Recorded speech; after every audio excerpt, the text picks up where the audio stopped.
திரியேக தேவனுடைய நாமத்திலே நான் உங்களை வாழ்த்துகிறேன். இந்த நாளிலே இந்திய அரசாங்கம் எல்லா இடத்துலையுமே வரி பணம் வேண்டும், நீங்கள் கண்டிப்பாக வைத்திருக்கிற பணத்திற்கு வரி கட்ட வேண்டும் என்று கேட்கிறார்கள்.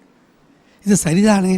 அன்றைக்கு இயேசு கிறிஸ்து வாழ்ந்த நாட்டிலும் பேதுருவை பார்த்து ஒருவன் கேட்டான், உங்கள் போதகர் வரிப்பணம் செலுத்துகிறது இல்லையா என்று கேட்டு பேதுருடத்தில் வரிப்பணம் வேண்டும் என்று கேட்டார்கள். உடனே பேதுரு நேரடியாக ஓடி இயேசுவிடத்தில், ஐயா நம்ம வரிப்பணம் கட்டணும் அப்படின்னு சொன்ன உடனே இயேசு சொன்னார், சரிப்பா நீ கடலுக்கு போ, அங்கே போய் மீன் பிடி, அந்த முதலாவது அகப்படுற மீன் வாயில் ஒரு வெள்ளிக்காசு இருக்கும், அதை எடுத்து உனக்காகவும் எனக்காகவும் ஒரு வரிப்பணமாக நீ அரசாங்கத்துக்கு செலுத்து, தேவனுடையதை தேவனுக்கும் ராயனுடையதை ராயனுக்கும் செலுத்து அப்படின்னு சொல்லி அந்த ஒழுங்காக சொல்லி கொடுத்தார்.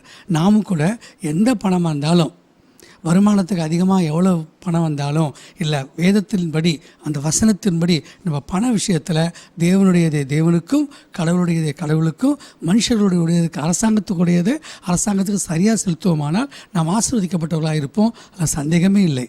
ஆமேன்.